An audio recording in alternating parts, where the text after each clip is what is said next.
Not sure how to duplicate that other than it was a transformational cocoon butterfly coming out process that I think everyone is really meant to go through.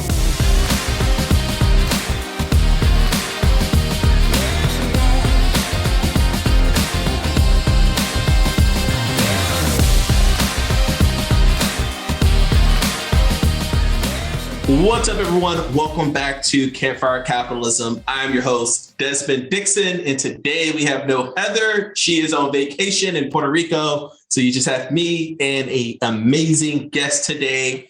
We have Miss Lois Koffi, and before we kind of get into the details of the episode, let me just introduce who this amazing rock star is. She is a professional speaker, a transformational sales coach, best-selling author of Fearless Entrepreneurs, and Ironman Triathlete that has coached thousands of people in business and healthy lifestyles for the last 22 years.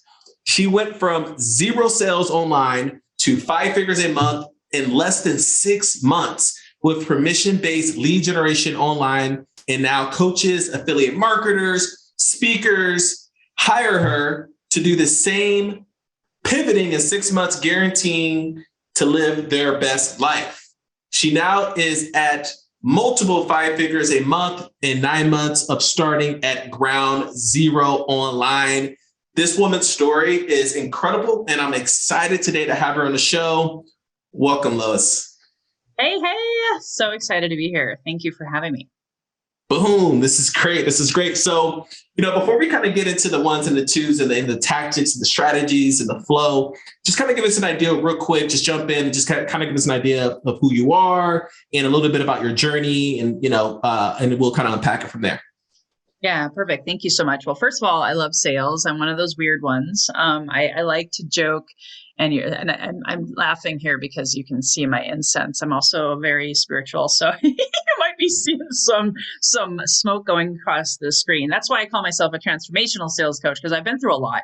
I've been through the highest of highs, the lowest of lows. I started in real estate at age 21. I didn't know anything about sales, but I hired a coach and I had a mentor. And Desmond, they modeled everything. I'm so fortunate to find these two, because they told me every day you got to call 20 people, you got to have conversations, and you got to be real, you got to be authentic, you got to form trust and rapport and relationships. So I'm like, oh, I can do that. And guess what? I didn't work nights. I didn't work weekends. As a realtor, I actually had a newspaper job because that was my degree, was in journalism. And I just worked some mornings, like 20 hours a week, and I made 6 figures in my first year. And all I did was smile and dial those 20 calls a day, 5 days a week. My first listing was a Minnesota Viking. I cold called the Minnesota Vikings because I was like, they've got houses, they get traded, I should probably be their agent, right? I was ignorance on fire, man. And I just had so much fun. I thought I was going to be a millionaire by the time I was 30. And a little thing called the Great Recession happened. And I had gone all in just 6 months before and had 3 companies, a real estate company, a real estate investment company, and a mortgage company. So you can about imagine I had a piece of humble pie and was actually homeless and had my car repossessed the day before my 30th birthday. Remember, I said I wanted to be a millionaire. And so at that time, I will tell you, it was pretty traumatic. And I put all my worth in the labels of success, millionaire, realtor, blah, blah, blah, blah, blah, all the awards, all of the stuff. I was an Ironman Triathlete. I'm like, now who am I? Like, all of a sudden, I felt worthless. And at that time, I actually wanted to start what I'm doing now. And I was told, build an email list, Lois. You could do this. You can be a speaker. You can be a coach. Because that's really what I loved. I loved training people in sales. And because I saw people struggling with feast or famine roller coaster income. I saw them struggling with work-life balance and becoming workaholics. And at the time of that major loss, I also was faced with a lot of negative Nellies and Nancys in my life, including family. And they were like, well, you're looking at filing bankruptcy. You had 3 foreclosures. They were showing all the evidence of why I was a failure, right? Even though Zig Ziglar said failure is an event, not a person. So I bought into their lies. I gave power over to those people. And I went about and I sold for other companies. I won the cars, I won the trips, I was the top recruiter, I did all the things in health and fitness and network marketing. But there was something inside of me that died during those 13 years, and the pandemic woke it up. And in the pandemic, I still didn't have an email list. I didn't have a podcast. I didn't have nothing for online sales. And in fact, at the beginning of the pandemic, my brother dropped dead and my mom followed suit 2 months later. So not only was I trying to figure out how to homeschool people, Desmond, I was also grieving two major figures in my life. And I didn't have any assets according to, the world of online sales. So I hired a coach, kind of went back to my origins, right? I hired a coach and I modeled mentors who said, you can do it, you can do it, you can do it. And so I pulled myself up. Don't even honestly know how I did it other than I studied the 12-week year. Great book if you haven't read it. I did get certified in that. That was probably my saving grace because I went all in that first 12-week year, built my digital offers, built my programs, my courses, built my email list to 2,000 from zero, got ready to launch my podcast, did my first 12 webinars. Didn't make a lot of money. I think I made $2,500. But then guess what? Because I laid the foundation and I focused and I had a coach and mentors, then the next 12-week year is when I hit my first 5-figure month and never looked back. And that was in 2020 when all hell was breaking loose. And I was still grieving. To be honest, I've transformed a lot since then. I could go on for 5 hours with what's happened just in the last 2 years. But I really found my purpose. I really found my passion. I dug up all of that trauma and all those lies that I believed in for the past 15 years. And I said, I'm going to lead with Lois. I'm going to speak my truth. I'm going to be seen, be heard, be paid, and I'm going to help serve the masses because most people do not have a lead generation and sales strategy that they are committed to and consistent with on a daily basis. And so that's the Cliff Notes version. That's my story. Oh man, so much to unpack there. So much to unpack. There were some very clear like patterns that I noticed in that story. Like it sounds like you had different seasons of life, obviously, like, roller coaster. And it sounds like the consistency part of like smiling and downing and putting the work in seemed to be like very common during your path. So let me ask you this, because I think that, if you don't have sales, you don't have a business, right? We have a bunch of entrepreneurs and investors who listen to the pod. So what changed, or what were some things that were still the same in your sales during your sales path? And what were some things that evolved, right? Like, what are some things that were consistent, and what are some things that you learned recently based upon online sales and not real estate, right? I'm really kind of curious to unpack like some lessons that you learned in sales. Yeah, for sure. Well, first, I'm going old school. All right. So 23 years ago, when I started in real estate, my mentors gave me a prospecting sheet.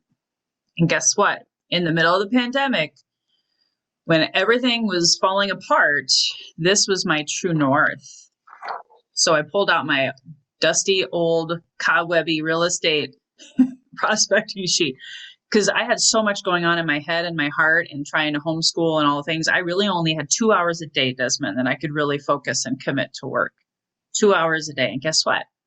In real estate, back in the day when I started, for 7 years, 2 hours a day was my lead generation time. So guess what? I did that. I pulled that out. And then I also had, and these are free tools that I can give to your community if you guys would like. I also had my daily compass. This is my daily compass and guide, my time blocking sheet.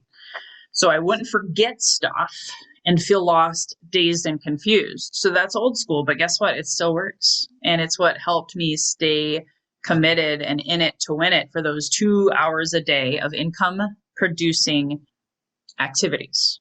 Then the rest was kind of all over the place, to be total transparent. But then I learned, because I didn't share this part, I hated social media. I hated the idea of building an email list, and I was terrified to launch a podcast. So guess what? I did it anyway. I changed my relationship around the fear. I did hire a coach to help me launch my podcast because I was just terrified and crying my eyes out about speaking my truth after all that failure, right? And I realized something, that I wasn't alone. So part of the new, normal for me was getting more visible and credible and then profitable through daily Facebook Lives, weekly webinars. Again, remember, I hated all that stuff before. I was like, oh, where's the holy water? I don't want to do that. But I did it. And I had that accountability. I hired a coach. And then through that process, I also got excited. I changed my thought process about building an email list. I realized I've been building relationships and a database for 20 years. An email list is simply a list of relationships inside of a database that I can now give way more value to, because smiling and dialing, you can only do so many, right? But I can hit send on an email and transform the one to many, right? Whether they open it or not, doesn't matter. They still see my name and they say, oh, there's Lois. I wonder how she's doing. What has she got going on? Maybe I want to check that out. So I became someone who hated sending emails out to, I send almost one a day. You're on my email list, so you probably see it. And I get excited I do. about it, right? So all of those things, and then having to get into automation, having to hire, I hired 2 virtual assistant teams, not one, but 2, because guess what? That's not income producing. It's important for nurturing the relationships and staying visible and credible, because Facebook and LinkedIn are not your CRM. They could shut you down yesterday. And then you're like, oh, wait, what about all those people? So that was another thing, that paradigm shift that I had. And so then giving value, nurture, and then asking and inviting, educating, inspiring people to then get on a call with me or to get on a webinar with me or getting onto a masterclass. That was how I hit my first 4-figure month. And then my first 5-figure month was by using that email list as a foundational asset to invite people to these other things that I did in month 4, 5, and 6. And then people bought because I had been consistent. And I was like coming out of nowhere land, right? So those are the old school meets new school things. So now I might make a few calls today, every day, but I'm more about in the DMs, on social media, reaching out to people on WhatsApp, different forums to say, hey, how are you? Connecting, trust and rapport, right? But then saying, hey, I have this free gift for you that can help you with your time and lead management. Would that be helpful for you right now? And then they say yes. I give them the free gift in exchange. They're in my email list and they can become a client. They can become a referral partner, or they could just simply, every time they think of sales and lead generation strategies, they think of Lois. Yeah, so this is pretty interesting. Like, I'm a sales guy through and through as well. And so I love having these kind of conversations. So you hear a lot of different things from people about lead generation, right? Like they say, master one channel. Some people, you have one guy say like, you need to try them all and really figure out what path leads to the house, right? What beat path leads, through the forest, right? So I'm guessing from your situation, since, you've been in this game a while and you've done sales in different capacities, and obviously you're really honed in on transformational sales and lead generation. And you seem like you're doing a lot of different things. So like, what do you see as a, what's your viewpoint on like sources for lead generation? Do you believe that social media, like, when you build an email list, is it through joint ventures? So like, what's your recipe, you think, from like a high level methodology perspective, or your philosophy around like, different sources of lead generation? I'm so glad you asked that. And I'll be transparent with you. I think things are evolving and shifting so much. I'm not even going to say my answer is going to be the same now as it might be 6 to 12 months from now. Okay. For me, it is about going a mile deep versus a mile wide. So for what I mean by that is when I did my 12-week years, and that's how I built to multiple 5 figures a month, I did 3 back-to-back 12-week years, which is 3 quarters, right? For those of you who don't know what the heck I'm talking about. 12-week year just is a book about how to get more done in less time in 12 weeks versus the annualized New Year's resolutions thing, which doesn't work anyway. So I go all in and build out a 12-week strategy with one lead generation strategy. So I did that. My first one in the first 12-week year was webinars. I wanted to see if I liked it, right? I wasn't all in or committed, but I wanted to see if it was going to be a long-term thing. Then the next 12-week year, I launched my podcast. And I was fortunate. I liked both of them. The webinar and the podcast. And that's how I built my email list from 0 to 5,000 in 6 months. And those were my megaphone channels. And so I stuck with those for the longest time. I did, to supplement them, and I still do, by the way, they're still my 1 and 2 channels, even 2 years later. I did supplement along the way. In another 12-week year, I tested a Facebook group because I saw some other coaches and salespeople who were like big on, hey, you can, generate 5 figures a month just from your Facebook group. Now, I'll be honest, because I'm a mom, I like this thing called balance and harmony in my life. And I'm not a huge fan still of social media. I think it serves its purpose, but I was finding myself starting to get sucked in to the Facebook shiny object syndrome trap. And so I have a Facebook group. It's 1,000 people. It's actually my podcast community. And I think it's a fantastic way to stay connected and in front of my tribe. But I'm not the person here to tell you how to build 5 figures a month from your Facebook group. Okay. So I think it's different strokes for different folks. I'm still going to go back to my original point though. Go a mile deep versus a mile wide. Pick 2 strategies that resonates with your spirit, that resonates with your heart, your intuition, that speak to you, that gets you excited. I was finding myself, I got to log into Facebook and go check on it. So then I knew, I was like, okay, webinar all day long. I can generate 100 to 400 leads a month with my webinar. Podcast all day long. I can build new relationship with awesome people like you, and I can be on other shows, and I can give value to my community, my email list, to my Facebook group all day long. And that's all the time that I have for. If you try to, catch all people in all nets, you're going to fall on your face and probably be broke and dazed and confused. Man, you hit the nail on the head. I love it. I do love podcasts as well. Obviously, we have a podcast. We're on the podcast. I think it's by far the most savvy way to do joint ventures. Like, I've done a lot of outbound and inbound sales, from in different industries. And during this whole podcasting journey, the last 3 to 4 months, it's been the most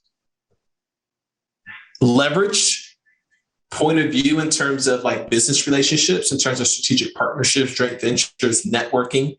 And what I mean by that is if you find the right person, or that's an alignment that you guys have the same customer and you solve different problems, then it just opens up the opportunity to provide value to each other's community or each other's to do some collaboration, right?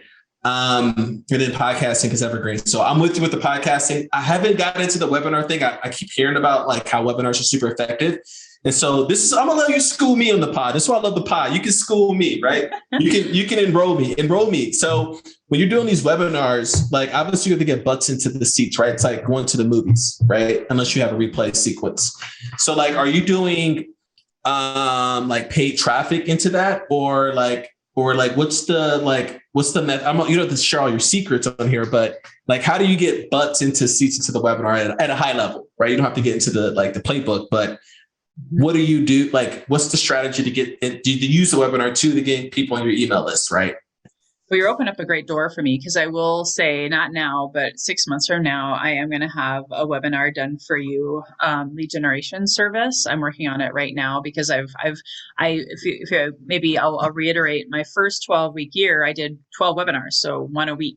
I fell on my face. I failed forward. I even remember, true story, I love sharing my moments of shame and upset. I had one webinar and I had a lot of people sign up. Very few showed up, and I made no sales. And so I think I drank a bottle of wine that night. I was so upset. But anyway, I digress. But I've been through the gamut with webinars. Okay. The reason I kept with it and kept coming back is that one-to-many time management approach, and then the repurposed content. And so for me now, 2 years later, fast forward, I can generate 100 to 400 leads a month. And the way I do it is I have a LinkedIn event. I have a virtual assistant team in the Philippines. That's going to be the done for you component as I hire more people that can help you do all the busy work, like creating the LinkedIn event, sending out the invitations every day, because you can ascend 1,000 per week on LinkedIn. I also have a system where I'm adding new connections on LinkedIn every day.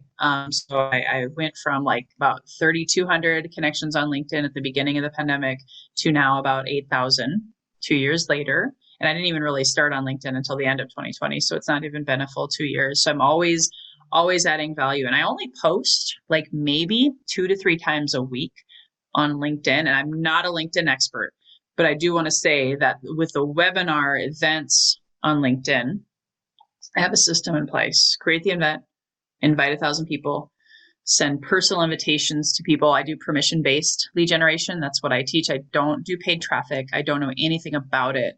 I had coaches who lost more money than they even spent, and I'm not even sure how that happened on paid advertising. So I said, I don't think I'm going to do that. That looks like a bit like going to Vegas, and I'm not very good at gambling. So I just did what I already knew, which is in the DMs, private conversations, trust and rapport, building conversations, getting them into my email list, whether it was through that lead magnet or the initial webinar invite. And even if they didn't attend the first one, because I'm consistent and I do them every month, I have people who they attended maybe two or three webinars out of 12 in 12 months.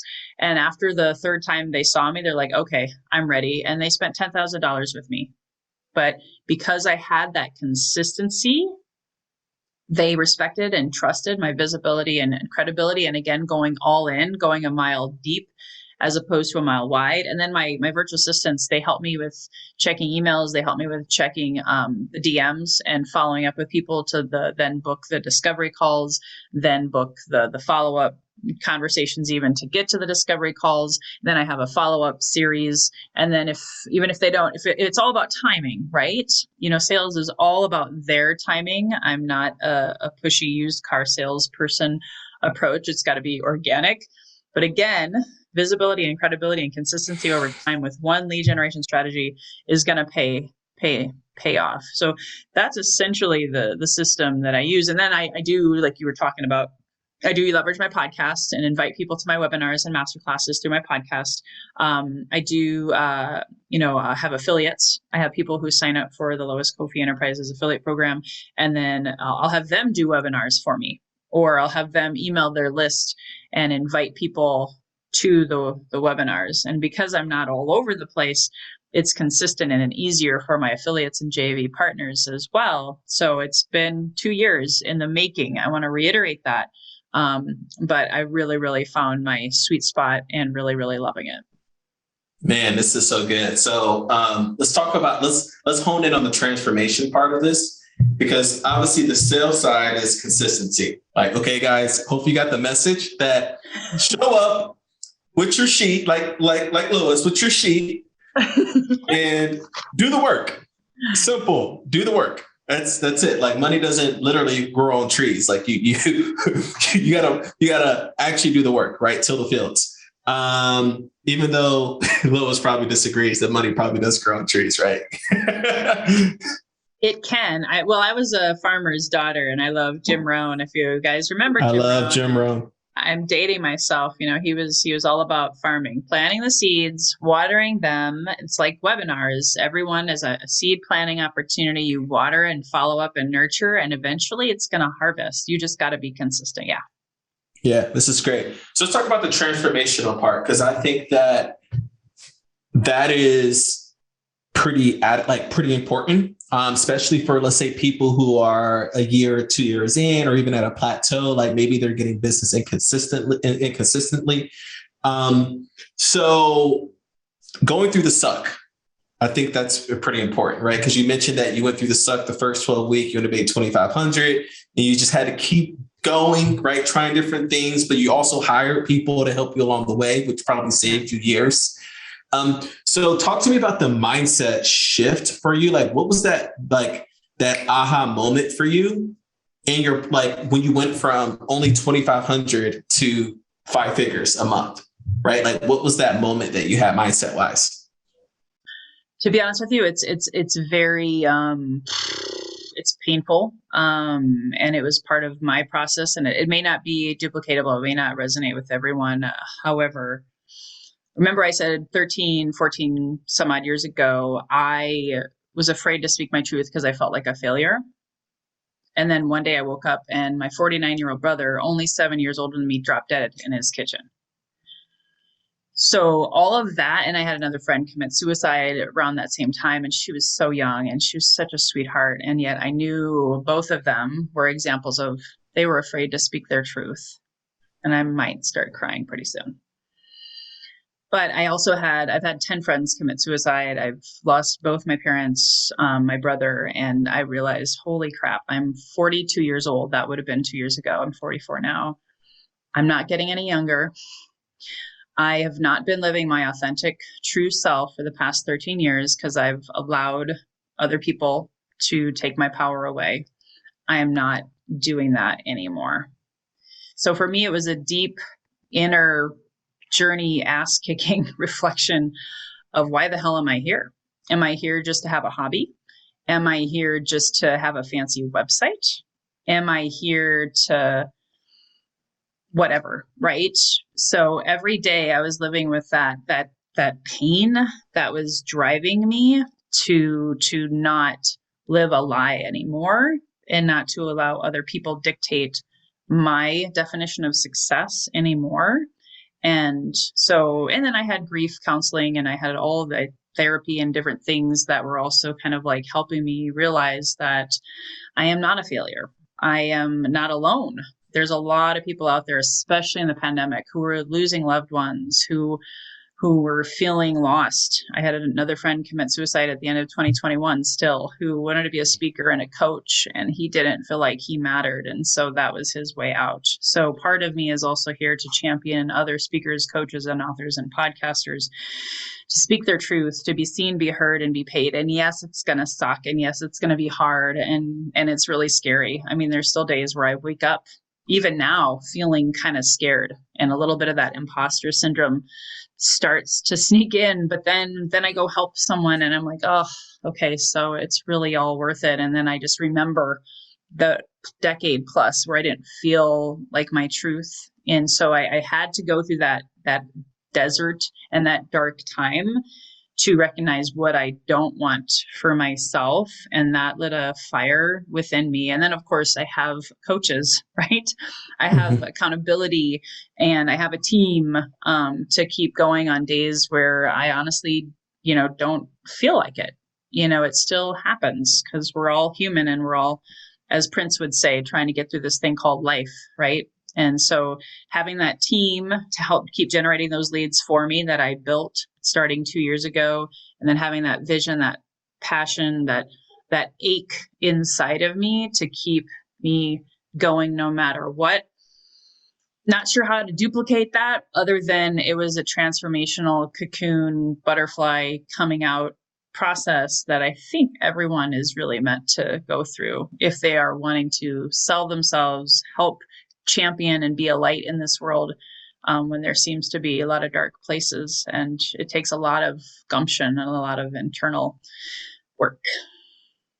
Got it. Yeah, man, it's pretty inspirational. Yeah, Sorry. I know. I'm like, man, I'm about to grab my tissue here in a minute. But, I mean, it's real. It's real. It's real. Like that's all that. Like it's real. And thank you for sharing that and allowing us to hold space for that. So I guess my next question is, what's something that you can leave with the audience, right? Like what's something that, everyone can take away? Like, do you have something like a gift or anything like that you want to share for the audience? Yeah, it's actually twofold. What I decided to do, talking about why I call myself a transformational sales coach, is it is a transformational journey. As I shared the whole butterfly analogy, I wanted to make something tangible and lower ticket price for people, because I've seen a lot of people who couldn't afford my one-on-one coaching, or even just to sample. What is it like to have accountability and support? What is it like to use these sheets every day? What is it like to have live lead generation classes with Lois? Well, I have a membership program, and it's basically my lead generation and sales mastery membership. And sorry, I've got this thing going across the screen here. It's kind of magical, but it's a membership where they get 3 to 4 hours of live lead generation classes and accountability with Lois. They get to use the lead prospecting sheet, the daily compass, which is the time blocking sheet, and they're going to get my new magnetic mind certification that I'm finishing by June. I'm teaching classes on that already, on how to magnetize leads and attract instead of having to do all of the things every day. That's really what I'm passionate about as well. So they get a lot of value, a lot of classes. I even have meditation classes. I have breathwork classes. But the core of it, again, coming back to the topic of the day, is the lead generation and sales strategy. So it's normally $197 a month, but I'll give your audience a promo code. Must be first-time offenders only. No one gets a second free month, but they won't have to pay the $197. It's zeroed out with the promo code, and then they'll get the daily compass and guide, the lead prospecting sheet, and a whole 30-day experience to see, my systems and help them start. Because remember, it took me really like a whole year of failing forward to really get the things going and consistent, and no more feast or famine income, to generate those 100 plus leads a month, and to have powerful lead magnets that were sustainable. However, I believe in giving value, so people can experience that. So they have a whole month with me for free. Boom. You heard it, ladies and gentlemen. And I'll be sure to put all those deets in the show notes. This was great. Well, I really appreciate you for coming on. I definitely learned something today. I know the audience has learned something today. And hey, guys, don't forget, check out what Lois is up to in the show notes. I think what she's doing is pretty incredible. Her story is incredible, and she's a mad woman on a mission. And I'm so grateful for having you on the show, Lois. Thanks for coming. I'm excited to have you on my show this month as well. So thanks for the opportunity. Boom. So guys, you made it to the end of the episode. Thank you for giving me your most precious resource on the planet, which is your time. Don't forget to leave a review, a rating, send us some comments. Go check out Lois' stuff in the show notes, and we'll see you at the next campfire. We're out. Peace.